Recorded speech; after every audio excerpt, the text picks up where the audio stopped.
I'm Michael Todd. I serve the Sandbar Storytelling Festival on our board of directors. We're incredibly grateful to be sharing the story of Bay State Milling tonight. If you haven't yet, make sure you grab one of those pastries from the back there from Blado's Bakery, and they are of course made with Bay State's flour, so be sure you sample the product. This is our third of 4 business and immigrant stories that we'll be sharing in 2025. Be sure to mark your calendars for the final business and immigrant story, which is from Project Find, and that will be Immigrant Stories in September 16th. And of course, don't forget about our festival, and that will be October 7th through 11th. You can join our mailing list to be the first to know about tickets. We have had a change to our lineup. Reverend Jones will be replacing Lynn Ford due to health concerns. We are excited to have Reverend Jones back from our very first year of the festival. We have VIP early access to tickets available tonight. That is available at the Table with Judy, and that is for our Pizza with Bill event on Tuesday, July 21st. We also have some Sandbar merch available at the table, so grab some of that on your way out. So let's now kick things off with a business that has deep roots in our community. This is Dustin Sanborn, of the plant manager of Bay State Milling, and he's going to explore the history and operations of Winona's site since 1899. Please join me in welcoming Dustin.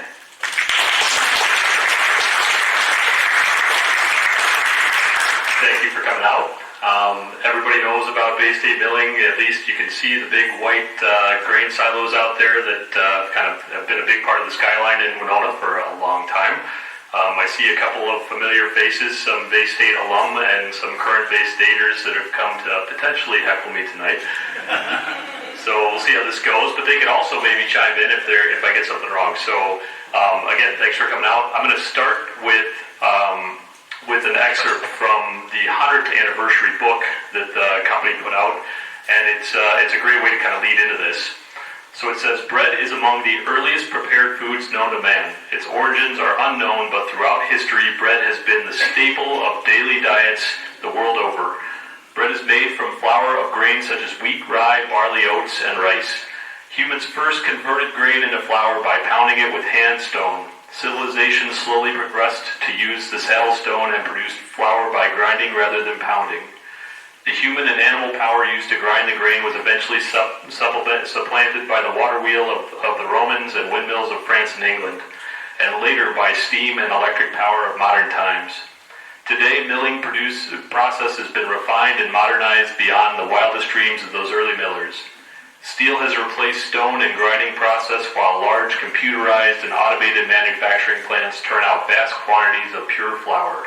It's a far cry from prehistoric flour full of grain particles and powdered bits of stone, but it still serves its original purpose, the making of bread, the staff of life. The Bay State Milling Company entered into its own history in 1899, driven by people who desired not only to grind flour, but to produce the highest quality flour possible. It's a creed that has been passed from hand to hand and generation to generation for nearly 100 years. So what's really neat about Bay State Milling is that it's one of the few family-owned businesses and flour mills that are still out there in the country today. We are now on our 5th generation of family ownership, and one of the family members is the president of the board, Jillian Wishman. So it's come a long way from back at its start, but the fact that the family has remained committed to it, when they could have walked away from this or sold out many, many times over, that's really what makes Bay State Milling so special.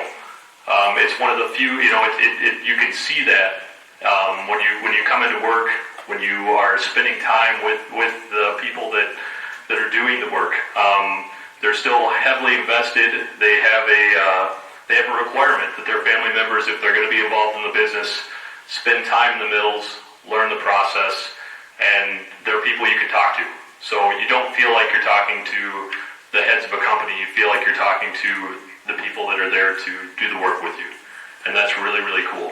So with that, we'll start back at the beginning, and you'll see some of the familiar names that you've probably heard of if you've lived in Winona for any length of time. So this is the mill as it is today, with the addition of 2 more elevators that now cover the building from the front. So what you're looking at with the Wingold Flower logo on it is B elevator, and that is still there today. And then we have C and D. And what you can't see behind that is A elevator, which was an old wooden elevator that's no longer there. So this is the mill that was put up in 1911 following the fire. So way back here at the beginning in Boston, Massachusetts. Did I miss something? Oh yes. Okay, so the immigrant story, right? So we're in Boston, Massachusetts in the 1870s, and the Rothwells have come over to find work and to move to the U.S., as many immigrants did back in those days. And he came from Ireland, and they were greeted with, "Irish need not apply." And they struggled and struggled to find work. So this young man, Bernard J. Rothwell, was here, and he was looking for a job, anything that he could get. So he was stubborn. He worked. He tried to get jobs at the docks. He did get some work off and on, but was often met with a lot of just get out of here, kid. So one day he was standing in line, and he was waiting at Mr. Goodwin of Goodwin Lock for a job potentially, and there were people that were saying, "Hey, this guy's an Irishman. He shouldn't be hired." And that man heard him and said, "Hey, I want this kid," and pulled him in. So that was the start of his rise into flour milling, and it was just kind of by chance. So he rose to the ranks. At the beginning, he was stoking the stove in there in the office. He was sweeping floors. He was running messages back and forth to different brokerages while they were trying to get flour contracts out. So in Boston, they weren't making their flour; they were selling contracts. They were the ones doing the business side of things. So and that eventually led to them wanting to get into flour milling because they could not count on the quality of flour. Hey, they were selling this; they're like, "This is good stuff," but they didn't know. So sometimes it was great, sometimes it wasn't. And that's kind of what led to the next phase.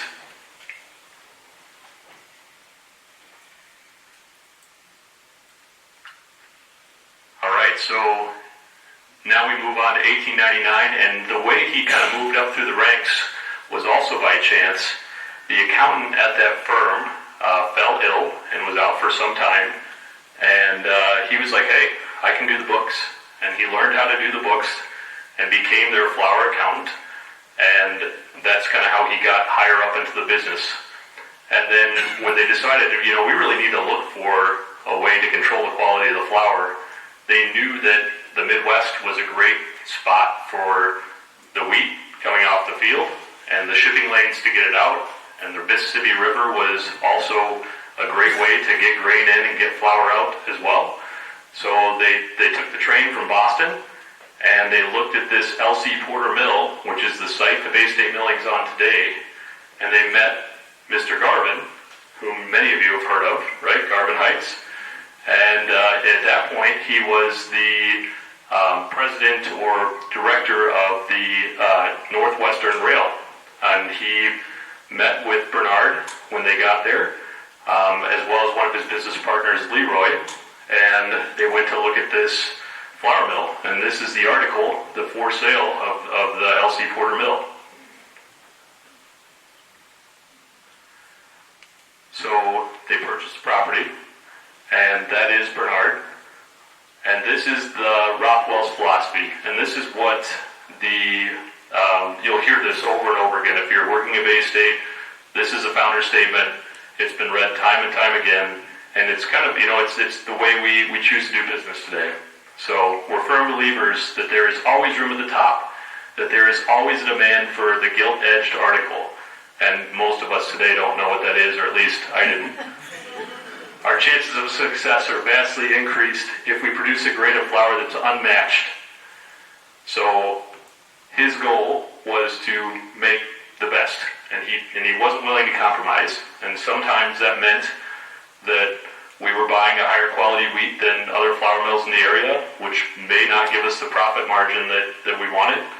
But that was something that was important to him, was to have the best quality coming in, the best quality coming out, something he could count on, something he could put his stamp on, his word to the people. So here we have H.C. Garvin, and they needed somebody to run this place. So they're standing there, and he says, well, who are we going to have run the mill? And he pointed his finger at him, and he said, I think this is the guy. So, and Garvin was hesitant at that point. He didn't know that he wanted to run a flour mill. He was happy doing what he was doing. So it was just kind of another one of those things that happened, and he actually ran the flour mill until his death. So he was a staple in Winona and with Bay State Milling.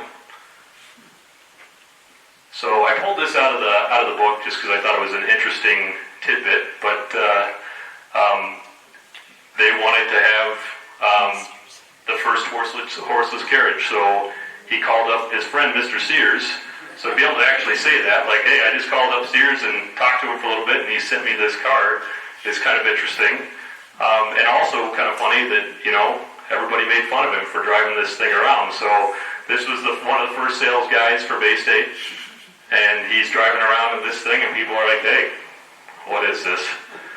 Can we take this to the farm? So, kind of interesting. And this was something I hadn't really known and more read about recently. So, by 1911, the mill was cranking, and it could do 500 barrels a day. And another kind of interesting thing is that we were sending this to Europe. So we were hitting the East Coast, we were hitting the European markets, and for just kind of reference for those that don't know, we used to put flour in barrels, and that was before you see the flour sacks here that are made out of cloth, and then now we use paper to do this today. So one barrel is 196 pounds of flour, and back in those days, that's 686,000 pounds a day, or 6,860 hundredweights. So the hundredweight is one of those things that we still use today, and it's referenced quite a bit in flour milling. So that's how we measure how much we put out when we're producing. So by comparison, today, this same mill is putting out 2.1 million pounds of flour a day. So we picked it up just a bit. But what also is kind of interesting is we're still running some of the original equipment from back then, along with a lot of newer equipment. So we've blended the old and the new.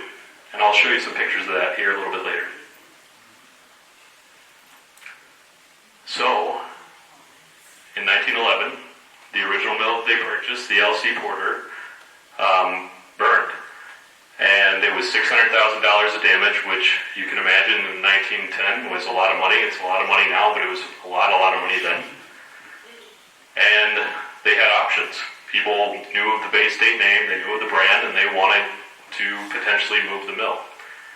But he was dedicated to the community. He picked Winona, and he loved the people, and he wanted to keep the business here. So here it stayed, and we built the new operation and the mill building that is still there today.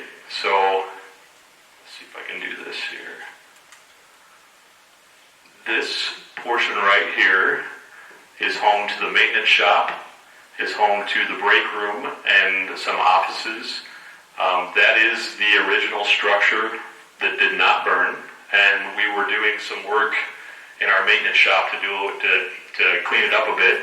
And we uncovered some drop ceilings in there, and behind that was the char marks and the burnt wood of from the fire. So kind of a neat thing that you run into. But that building is still in great shape. It's got some really cool big wood joists and beams, and it kind of speaks to the heritage. In that room too, as part of that used to be the original powerhouse, and that powerhouse was used to run the mill, even the new mill, for many, many years. And we have an original Alice Chalmers 1200 horsepower motor that is sitting in there today, no longer in use, but it ran a big line shaft out into the mill, and there were rope drives that ran up and down the entire building, and that one single motor ran all the roll stands, the roller mills that grind the flour, ran all the sifters that are sifting that flour, and every other piece of auxiliary equipment that we use to make flour was run by that one motor. So pretty neat, and also kind of scary, and I can't imagine when that rope breaks and you're standing there like, oh my gosh, what am I going to do? So what is kind of neat, and this is, I have this, I don't think I brought it, but it's kind of interesting the way they used to talk back then. And it says the grinding flour floor of Bay State Milling is, I'm not going to be able to read this very well. I can't even see it. But basically where we're at is they talk this thing up as, it's the most modern, it's the best, it is cutting edge. So in 1911, 1912, this was the best mill. It was the most modern mill in the world. And that's pretty interesting too, that especially with Europe having a pretty good head start on us with flour milling, that we went there, we did it, we went all in. The best milling equipment. If you go to the roll floor today, you'll see when they talk about sanitary design, you would never do this today, but they have all nice marble tile. It's like the tiny marble tiles that you would see in an old bathroom from like the 20s or 30s. The whole roll floor is that. The walls are all the subway tiles that you would see and that are popular today, but the big thick tiles of back then. And that was what they touted. They were like, hey, this is easy to clean. It's durable. This is what it is. And now we've changed into different ways, but pretty cool. And it's neat that it's still there. So here's a few of the brands. Some of them are still here. Perfect Diamond, Bouncer, Golden Tiger. Is Strongfellow still there? No. Okay, but kind of neat. We are one of the few. You won't see obviously some of the caricatures. The drawings are not what we're putting out there today, but pretty cool. But kind of a fun fact about milling too is Bay State is one of two companies. Does anybody know what the other one is? It has their own flour brand, and they make the flour. Gold medal. So General Mills and Bay State Milling are truly the only two flour milling companies with running flour mills that are producing their own house brands. And while they may not be the pantry staples that you guys see in the grocery store, we don't do any retail. If you go to Michigan especially, almost every pizzeria, every bakery knows about Bay State Milling, and we have a strong foothold in that area. And then many of the local businesses, you heard about Blado's, and I'm not going to speak for a business that isn't here, but if you go around and check out several of the other businesses that are making their own bread or baked goods or pizza, you may find that, and if you ask, that many of them are using Bay State Milling flour. So that's really cool too, that the community is supportive of what we're doing. And it's awesome to be able to make it here and then get it right out the door to the people that are going to use it. So you won't see this guy around too much either, unless you are at a 125th anniversary event. I would love to see him do the worm. He's probably not gonna, but he comes out from time to time. But this was the logo of it was all about quality. It was the bag he's carrying around there. You'll see some iterations where he's got, I think this one's got it, Wingold office hours 1 to 24. So he was the guy that you called. If you needed help, if you needed somebody to come out and work with you or walk you through a problem, this was the helpline kind of guy. So kind of like maybe like a Betty Crocker. Like that was the name behind. So it was just an overall quality thing for us. Now we use them on T-shirts. It's made a resurgence. There's a story out there. I don't know the full background on this, but I believe if you look at him, he probably looks kind of like the peanut guy, right? So we were contacted at one point long ago, and they were not happy about the fact that we had this guy. Well, it turns out we had him first. And so after that came to light, any quibbles about whether or not we should have him or they should have him, it was just, radio silence. So this is one of the things that if you talk to many of the employees there, we would love to bring back. Pancake days. I think it only happened 1 year, but it was pretty cool. We had the pancake eating champion. We had Miss Winona, the girl you see there in the picture. Don't know who she is, but that is a flour sack that was made into a dress. And then you got the guys here using a cement mixer to mix up the pancake batter. And you got the other guys here standing next to the donated truckload of maple syrup. So kind of a neat deal. It would be awesome to see this take shape again. So maybe someday here we'll pull it off. But we do a fundraiser every year, a much smaller scale of the Eagles to raise money, and we do make pancakes. So it's we're not even close, but we're going to try to get there. So here's just kind of an interesting, another one of those, if you're, looking at World War II, just Bay State's kind of spot in the world at that point. It says, this is the 1 millionth sack of flour, and we packed it for the U.S. Armed Forces, November 2nd, 1944. So that was out of Winona. Kind of a neat picture, and it just kind of shows, how Bay State kind of worked its way through the times back then.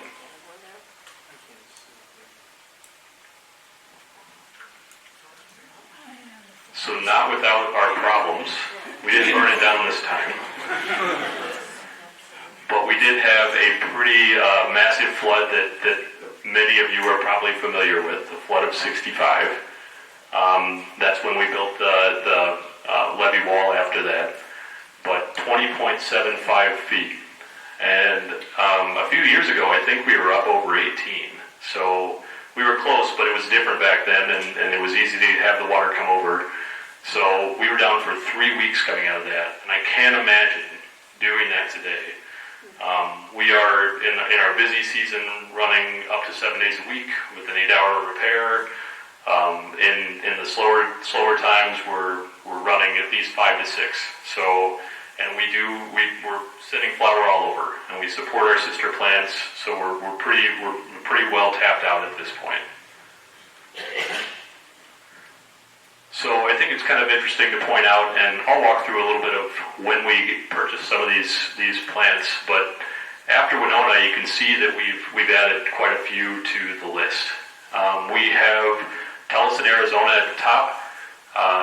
We have that is a flour mill. Platteville is also going down to, Clifton, New Jersey, Mooresville, and Indiantown. That's all of our flour mills. So and then since then, if you look at the modern Bay State logo, you'll see that we're a trusted family of ingredients. So we have expanded beyond just flour. We still are very much into, agricultural type products, but we've purchased some seed and grain facilities. So seed and grain blends. We do purity oats. We do rice flour, cinnamon. We're into quite a bit of different items, and we wanted to be able to provide our customers with a more complete package. So that was kind of the idea here.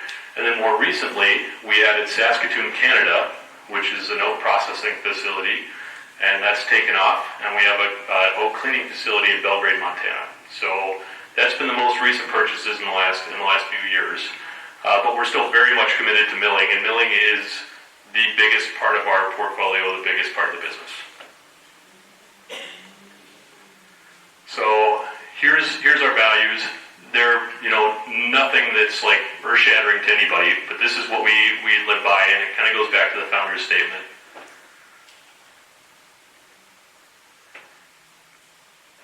And here's our mission. So to provide food ingredients and promote the growth of nutritious, sustainable, and accessible food choices This relentless pursuit of better has spanned 5 generations of family ownership and continues to evolve as our food system and the way we eat changes. So here are some of our more recent ads, and a couple of call-outs for us. We've been recognized. We're moving the bar, and we're continuing to be innovative. And that's another thing you'll find with the smaller companies. We're not held back by some of the things you run into with a larger organization. We can be nimble. We can make decisions quick, and it's allowed us to get into some new businesses like the So Naked Mindfully Farmed Oats, HealthSense High Fiber Wheat Flour, which we make in Winona. And for anybody that is interested in, let's see if I can get this to come up here, because I think this is kind of interesting. So everybody knows about protein. You probably heard protein, but many Americans don't get very much fiber in their diet, and it's linked to less risk of cancer, just healthier gut, all the things that we need. And flour is one of the single most, I think it's like 180 pounds or 124, somewhere in that neighborhood. It is one of the highest single items that a human consumes in the U.S. So if we can get 10 times the fiber of traditional wheat flour into white flour that tastes the same and still makes the same products, the goal here is, and that's lofty, right? You got to have everybody buy in, but we can make people healthier, and we're doing it naturally. So this is a proprietary wheat that we grow, and we contract with farmers. So from the seed to us milling it, we own that process. And our goal is not to keep this for just Bay State forever.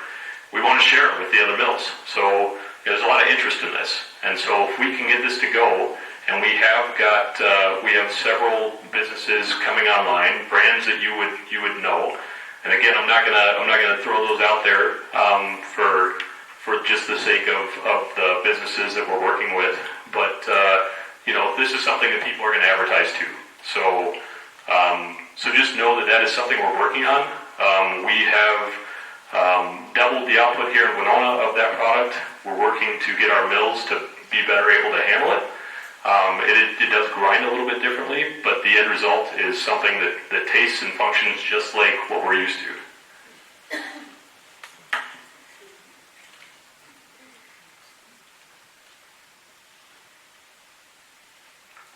So I'm going to jump into just a few slides about Winona specifically. And so at one point Winona was a top 10 mill in the United States. It has dropped off just recently, but it's still a rather large mill, and I believe we're sitting in number 11. So we're very, very large for what we do. Like I said, we're doing 2.1 to 2.2 million pounds of flour a day. We can make rye and wheat and organic products. We've got a pretty vast portfolio here in Winona. So we operate with about 115 to 120 employees. And again, we purchased it in 1899. So we've got 4 milling units, and we can put out 20,000 bags in a single shift. We have a mix plant that can do complete mixes. So if you want a roll, and you don't like a sweet roll, we will put everything in the bag for you for that. We have oil and sugar and yeast and dry milk powder and all that, so that when you get it, you're dumping it into the mixer and the employee mixes it up. We do complete pizza mixes, so many pizzerias will want to do a complete mix, so it's easier for their employees to put it together. We also do chicken breading, and we've gotten pretty heavy into that. So a lot of chicken breader is made right here in Winona and sent out to many businesses you probably are familiar with. So, controversial at the Historical Museum, the Peerless Chain Building came down a few years ago, It served us well. It was at the time we had it was used for empty bag storage and just ingredients. But if you can imagine a building that was built more so with all the stories and different nooks and crannies, was very hard to use for what we needed it to. And we were sending all of our flour to off-site storage where it was double-handled after it came off the lines, sitting in a warehouse, and we didn't always know, it was a quality thing. We wanted, kind of going back to owning our own process, being in charge of what we were doing, making sure that what we made and putting that in that bag left the warehouse in the same condition. So that led to this. We no longer use a third party. We do everything in-house. And, and as part of our working with the city and doing the right thing, we put up something that, while maybe not as cool looking as Peerless, is pretty darn nice. And it flanks the park and does a really nice job of being something that when we have, the cruise ships that dock up in Winona and people walking down there, you feel good, you feel safe, and it's a nice way to enter the city. So when we did that, we had a warehouse offsite that was double the size of what we built. And we couldn't make it any bigger because we didn't have any more space. So we could no longer pack and have this extra bags in-house to send out when we needed. We needed to keep it in the bin locker. So we became kind of a just-in-time packing facility, and we went from having up to 14 days of bag storage in-house to 3.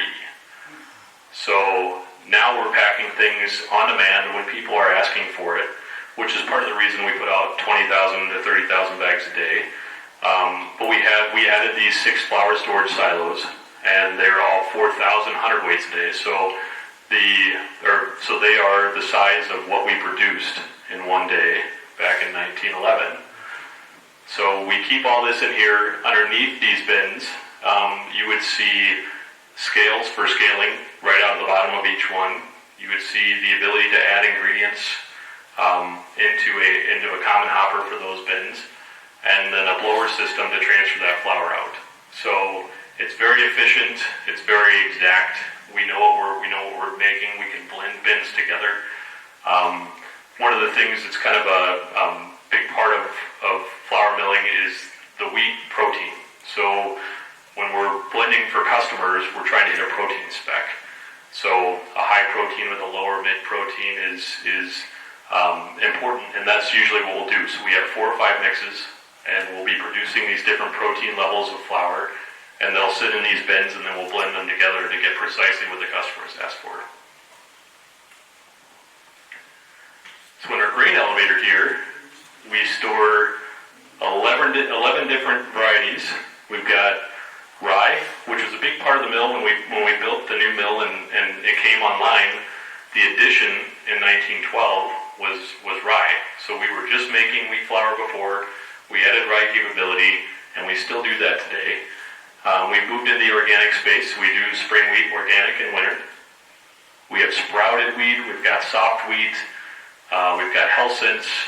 And then we've got our hard red spring and winter. So the main conventional mill is a spring wheat mill, and that's primarily what's grown in the region. So, we're pulling from Minnesota, we're pulling from Montana, we're pulling from North Dakota, Kansas, all the surrounding areas here. That's where the wheat is coming from.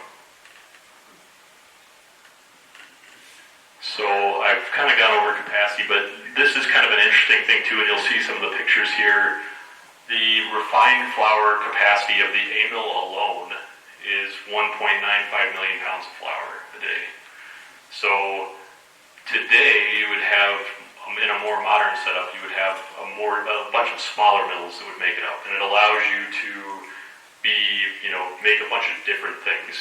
But back then, when you were talking about that single motor driving the whole mill, it was about efficiency of just getting power to all of your equipment. And so you couldn't have a bunch of motors, you had the one. So that's kind of how the one mill concept came to be at the beginning. Our S mill was an old mill as well, but we put a new mill in 2011. And that is a very modern, up-to-date mill. So you'll see the latest of technology, you'll see automation, it'll automatically shut down if there's an issue. Now you still have the operators adjusting the roll grind to get, and checking to make sure that what we're putting out is correct. But you have some aids and automation, which are pretty nice. And then we have a whole wheat mill. Whole wheat mill is starting to fall out of favor, but we've maintained a pretty good business with that. And we have a small whole wheat mill that we continue to run today. So I said 20,000, we're at 30. We're looking at putting a new packer here pretty soon. So that will increase again. We've been putting out more and more sack product every year, and we're continuing to grow that side of the business. So that's a pretty exciting thing for us to be able to continue to get that kind of want for our products. So we can do rail cars, we can do bulk tankers. You'll probably see tankers coming up and down the street.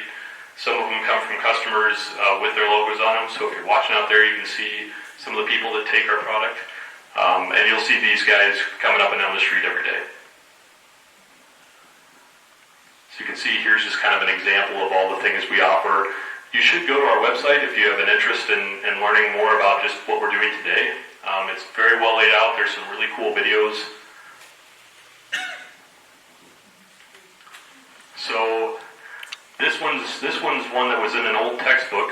It's been around for a long, long time, but this is where you kind of realize that people back then knew what they were doing, and we're still milling very much like we did back then. The equipment looks newer, but the process is very much the same.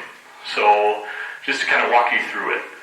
So we've got the elevator up top, the big white silos you see when you come down the street, and we have rail cars that come in. Primarily our product is unloaded or brought in by rail. We do have some trucks. It's unloaded into the basement, and we have a big drag conveyor that takes it to a bucket elevator. So it's a belt with a bunch of buckets and carries it up to the top, and then it's distributed to the bins. So after that, we bring it over to the mill, and we use a separating machine. And when you bring in wheat, you bring in anything that the farmer, had in their combine when they brought off the field. So you've got, you could have the guy's cell phone, maybe a boot. You could have a few mice. You could have some corn. You could have, sometimes we get enough corn in there that I'm like, man, we should probably start figuring out how to market that too. So we have to clean it up. So it's all mechanical, physical cleaning. We use screens and shakers to get all that out. We have these machines called distoners, and the way they work is it's kind of like an air hockey table. We suck a bunch of air up through the bottom of the screen, and the wheat will be elevated up over. So the wheat kind of cascades over the top of the screen and works its way down one end, and then the shaking motion of this machine, the rocks ride up that shaking motion and out the backside. So, and rocks are very bad for your grinding rolls, so if you get them in there, you're going to have some problems. So we continue to separate. We scour the wheat, and by scouring it, we're roughing up the outside. We're preparing it to take water on. So we do add water, and the main reason you do that is you want it to you're peeling back the layers, if you want to think about it that way. So, and I didn't include the wheat kernel picture. You should go look at a wheat kernel online. They've got some great illustrations of all the different pieces. So if you were to take a dry wheat kernel and run it through a grinding roll, it would shatter into a bunch of small pieces. So by tempering the wheat, adding the water, we kind of rough it up and we let it absorb the water. It sits in temper bins for 18 hours. And it's not like soaking. It's not, it's not a bath. It's just enough water so that it's covered. So at that point, when it comes to the mill, now we're able to peel the layers back. And with the grinding roll, you have a fast roll and a slow roll, and it's a big cylindrical steel roll, and there's a corrugation cut to give you exactly what you want at that passage. So we're grinding and we're sifting and grinding and sifting over and over and over again, and every time you grind, you are getting a little bit of flour off, and then you're getting the bran layer off, and then you process the bran so you can get all the flour particles off the bran so you have clean bran. So we're not wasting anything. So we sell food-grade bran to customers. We, Farina, if you've had like a malto meal cereal, That's a byproduct that we're pulling off the mill. Wheat germ. So we're selling all these different products that are part of this kernel. And then we're also, anything that we're not selling as food grade goes into the feed stream. So every piece of that kernel is getting used for something, and it's not going to landfill. So after it's ground, we sift it. Like I said, grinding and sifting over and over again. We have 64 roller mills on the A mill by itself, so quite a few. And then it goes into bulk storage, and then we send it out in trucks and sack and anything else that we are producing. So I would also encourage you to take a look at a mill video, and you can find those on YouTube as well, just to see what an operating flour mill looks like.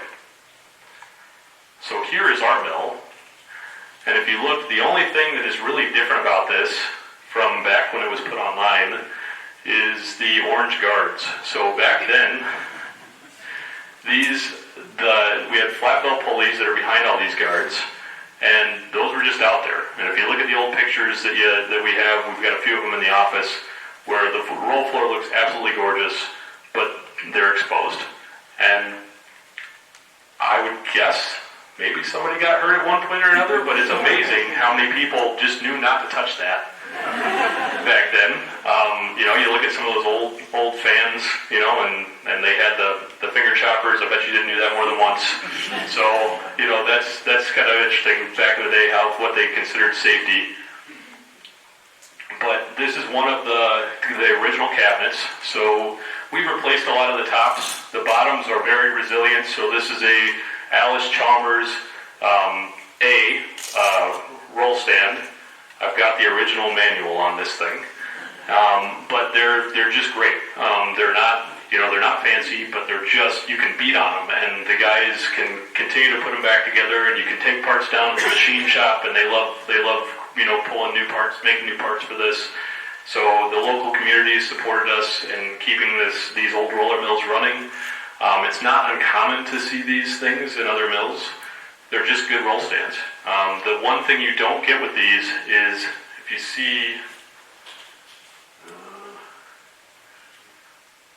that handle there, in a new roller mill, the rolls come together to start grinding automatically. But here, when we start this up, we have guys standing to watch stock coming through the pipes, and when you can see it coming through the sight glass, they'll pull that roll in and start making adjustments. But you have to do that for 64 roll stands, and then when you have a problem, you got to undo that for 64 roll stands really fast. So the guys are very good at it. We have a really good crew, but they kind of appreciate the mill that sends out an alarm and pauses what it's doing and waits for you to come and figure it out too. So, but I will say this, the A mill, once you get it running, is one of the least downtime mills in the company. So we have the best for unscheduled downtime. We're under 1.5% a month. So it's kind of amazing that once you get this thing going, it goes, and it's pretty forgiving. So this mill we've been the yield champions on this mill the last 5 years. And it produces the most, and it's the oldest. So that's saying something, and that also says that, hey, some of the old technology, like I said, people knew what they were doing back then. This is kind of a cool look down the roll floor. Here's the line shafts underneath. So underneath that fourth floor down on third floor, the only difference here you'll see, and you probably wouldn't notice this, but we used to have Babbitt bearings, and you would pour these bearings with like a hot molten liquid, and then you would cool them with oil, and you would have an oiler. The job was to go up there next to that line shaft every day and pour a little bit of oil in the top. So we've changed those over to roller bearings, but those are the original line shafts, the original wheels, and we've gone to synthetic belts because they hold up a little bit better than leather, but they don't smell as good as leather did. So, but they're pretty resilient, and it's efficient. When you add more motors, you add more horsepower. The old mills with the single motors, or we've got four motors that run all the roll stands, and for one roll stand you would have two today. So, and that's for every one. So you lose some efficiency with the automation. So not a great picture. I should have got one where we were a little bit more cleaned up. But when you look at these roller mills, they are stainless steel. They have in this hopper up here, there's a density reader in there that lets it know when it should start sending that product down to the roll. So you get a perfect stream across here with this feeder roll behind this that will feed it down into the roll precisely. You can see how many RPMs it's running. You can see, whether or not you're grinding hard or soft on one side due to temperature sensors. So you have a lot of aids to help you. But this is what you would see in a modern mill today. Here's the spaghetti of pipes that is part of the flour milling process. And I think that's what people are probably most surprised of when you walk in, is you're like, I've been in a lot of manufacturing facilities, and it's pretty straightforward. Hey, I put this in at this end, and I get this out at this end, and it's all something I can see from front to back. And when you come into a flour mill, you're like, man, where's all that stuff go? And how did they get it there?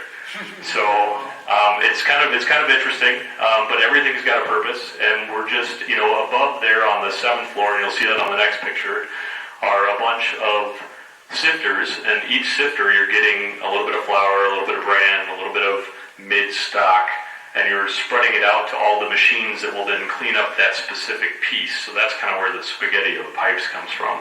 And down here on the purification floor, you won't see this on a whole wheat mill, but you'll see this in a conventional white flour mill. They're called purifiers, and they are working with air, again, to density separation. You've got your shakers, and you've got all these different ways you can adjust, which you can't see very well, but all these different paddles that you can move up and down and send the product where you want. So a miller, after he's adjusted his rolls, spends a lot of time here checking, because he can fine-tune the mill on this floor. So here are our free swinging sifters.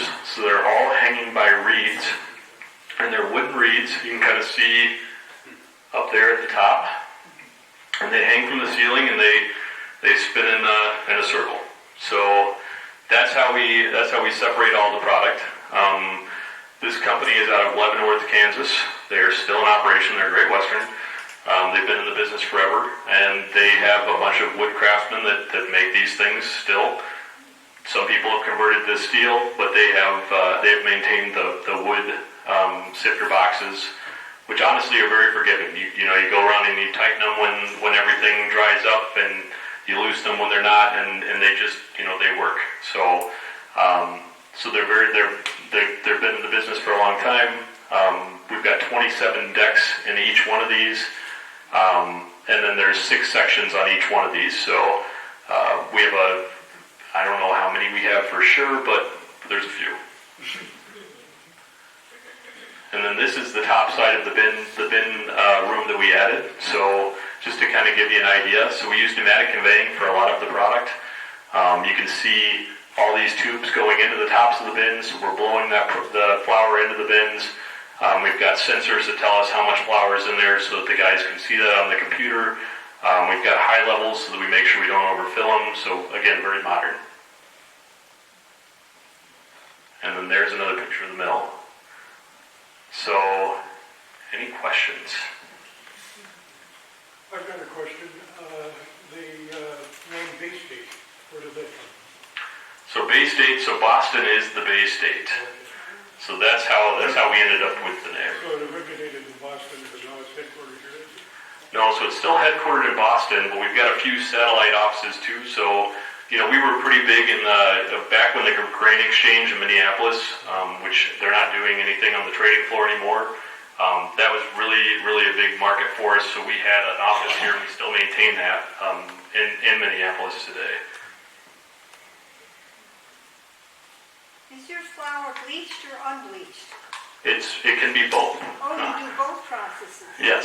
Ah. So it depends on what the customer wants. Unbleached or bleached flour is more desirable when you're making like a cake or something, you want. So it's accelerating that aging process of the flour. So flour would get there naturally over time anyway, but for getting it to the customer so they can use it right away, that just accelerates that process. When was the name Wingold flour stopped, or is it still there? It's still there.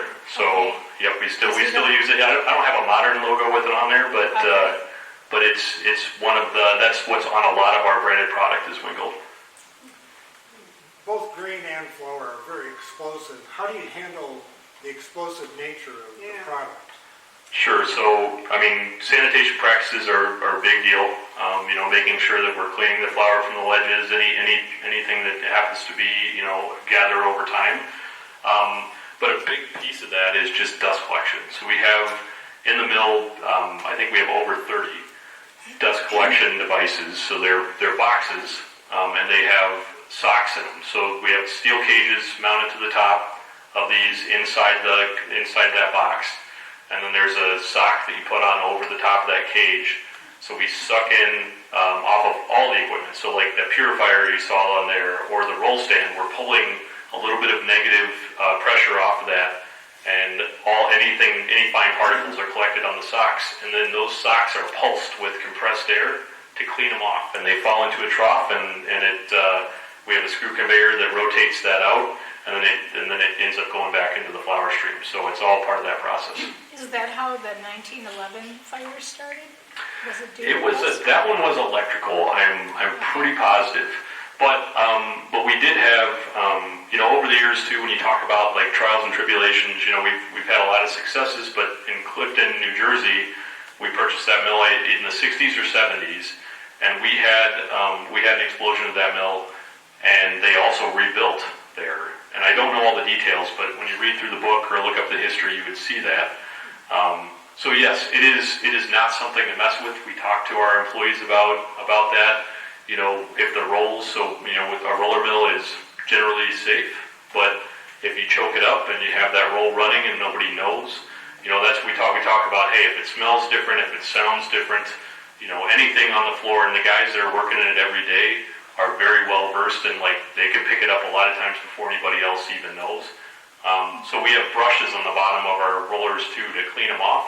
They're just right up against the roll, and as long as there's product going through that roll stand, those brushes are cleaning off product. They're not running against the roll. But if that's not happening, there's all those different little things that we got to watch for, and the guys know how to handle that if that happens. Do you train your own employees, or do they come to you training? We have trained a lot of our own in-house employees more recently. So, one thing that's interesting is there are very few, so K-State in Manhattan, Kansas is the only milling school in the U.S., and that's where I got my degree.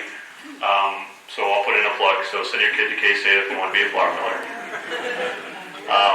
But if you don't, we've trained all 4 of our shift millers right now are homegrown guys that live in the area that didn't know anything about milling and came in the door and started at the bottom, and we have trained those guys to be excellent millers. And what is kind of cool is just today, so we have one of our technical millers who goes around all the mills. It's pretty new to us, but is very well seasoned. He came down at the end of the day, he's like, Dustin, he's like, where'd you get these guys? They're so good. And I would agree. We've got one of the best teams right now, and that was a lot due to just spending time with them and teaching them.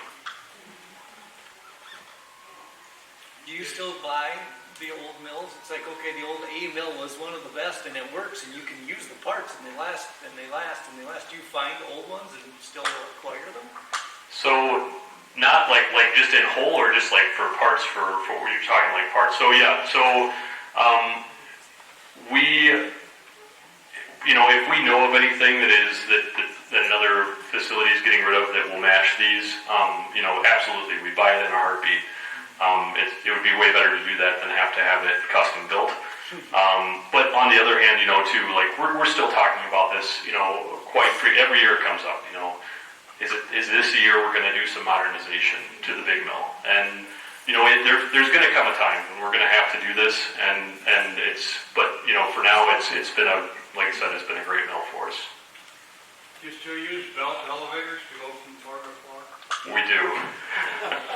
Despite many who would like to see them go away, it's a very, so for those of you, I don't know if everybody knows what he's talking about, but we have this thing called a man lift, and it's literally a belt with a handle and a bunch of steps, and you grab on at one floor and you ride it up to the next floor and you get off, and it's the miller's best friend.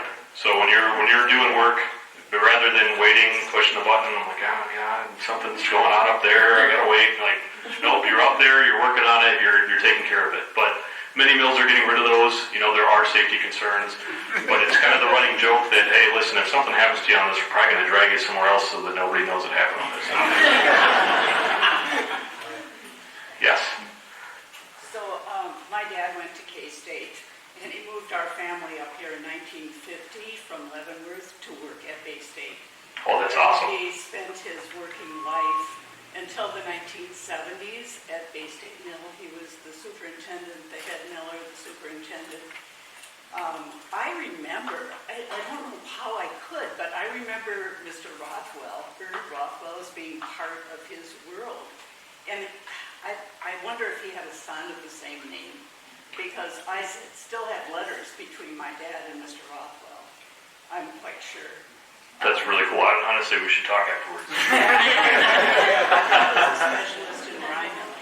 But there are just a couple of things I'd like to share with you. First of all, Sure. My dad was obsessively concerned about fire and the explosive nature of the flour dust. And I remember him talking about that and how careful they had to be all the time. The other thing is the test kitchen. Do you still have a test kitchen there? My dad would bring home loaves of fresh bread and Kaiser rolls, and it was wonderful. So the reason that I'm not like spilling out of my jeans is because we don't have a test kitchen anymore. But we do have we did for a long time have a pizza kitchen that we had installed down on the first level. We used to make pizza every day. That was before my time, so I only heard the stories of the delicious stuff coming out of there. We do have a commercial oven upstairs, so we are making bread on occasion. It's not to the level we used to back then, but the lab still exists. That equipment still exists. We have a line of Hobart mixers. We can do a lot of that. It would be a great recruitment tool for employment. Sure. Yes. Absolutely. Absolutely. But another thing I would like to tell everybody here is that my dad had a massive stroke in 1970, the early 70s, and Bay State was wonderful. He was completely disabled, and my mother was stuck with she had a disabled husband in a two-story house that had one bathroom on the second floor and all the bedrooms on the second floor. Bay State came in and completely outfitted our house to make it handicapped accessible for my dad. Including, a mobile stairway at a time when you couldn't just buy them off the rack. They fabricated all of it. So Bay State was very good to us. Thank you. Very, very cool.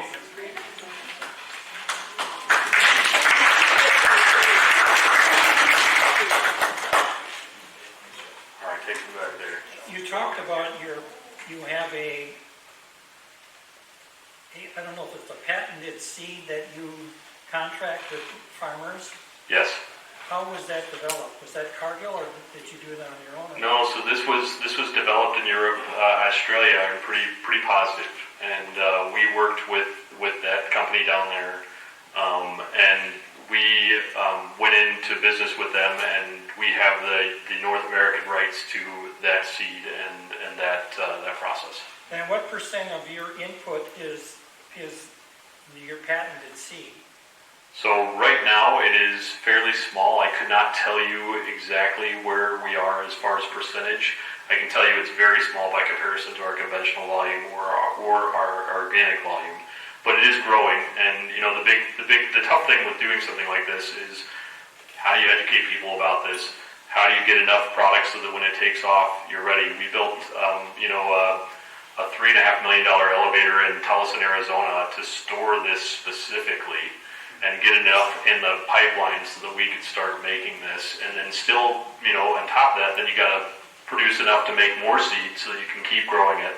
And you got to find farmers and then say, hey, we're going to pay you to do this for us, and we only want you to grow our stuff. And then we're going to take whatever you give us, and then we're probably not going to sell hardly any of it this year, and then we're going to do that again. And so it's been a lot of work by, you'll see, we've been flooding shows with people to help educate them on what this is and, and what products it's good in. And like I said, the milling is a little bit different. So now we're going to, this technical miller that we brought on, part of his job is going to be working with another company to outfit, to tell them how, and their team, how to mill something that we've really struggled with. With the A mill, the first time we ran it on that mill, we were making more piles on the floor than we were putting out the door. And it was a struggle. For 8 hours we worked through that. So, and now, we're getting the process perfected. We're making a lot of mechanical changes, and we figured some of this out. Okay. Do you do anything gluten-free? So we don't have gluten-free flour, but we do have, unless I'm wrong. We have it in Bolingbrook. Okay, so we do have it. We got time for 2 more questions. Yeah, I've got this lady over here. She's been patiently waiting. One of the items in your list of 11 products was HPOW. What is Yes, that so, acronym? and I should have probably pulled that off because it's not something we do anymore. But there was a customer that really had an interest in super high protein flours. It was an incredibly high, very, very strong, and it was a grain blend that we had. So one, it was tough to procure the seed for that, and then 2, once that customer had left us at that point, we were moving on. Yes. Okay. My husband and his sister, their father was the first one to haul bag flour out of Bay State to La Crosse. Oh, that's awesome. That's for trucking. Okay. Okay. Excellent. They ran milk tanks then after that. Okay. Very, very cool. I got time for maybe one more? Yes. Just to get our heads around it, you said 2.3 million pounds a day. How many rail cars is that? Oh, geez. So one rail car is 2,000 hundredweight. So, or 2,000, yeah. 200,000 pounds. There you go. So, yeah, do the math for me. 6 rail cars. And on the supply side, how do you ensure that you don't run out of raw product? You buy futures out several years? Yes, the grain team in Minneapolis is doing that buying, and we meet with them every week over a Zoom call, and we go over here's where our inventory levels are, here's what we're using a lot of, here's what we're seeing in the flour forecast. So there's a lot that goes into that piece of it, and then we've got UP and the CP, and we're working with both railroads to bring in cars. So one of the big things we did this year, and I'm sorry I'm running over. Over the course of the last 4 or 5 years, we've upgraded our elevator, and largely in part, we don't have a lot of excess rail track around us, and especially as things have continued to change and the hotel's going up, and that's great, but tracks are coming out, they're not coming in. So we have to use what we have and unload faster than we ever did. So we've upgraded all of our systems, and up in the elevator up until last year, we had what are called triple belts, and a guy would literally get on what looked like a stripped down train up on the top level and pull a lever and ride it down to the bin he wanted to go into and set it up and then go into that bin. And, not only open belts, dust worries, right? But, hey, we got this guy riding next to this thing that looks like it was put in 1910. So we've modernized that. It's all enclosed drags, and now we can unload super fast, and that's helped us out quite a bit.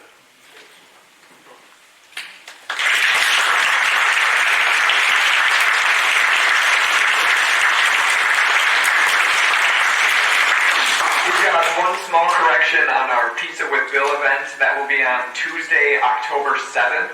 We thank you all so much for joining us. Make sure you grab some of those Plato's pastries on your way out. Otherwise, I'm going to be forced to eat all of them. Thank you again to Dustin. Let's give him one more round of applause.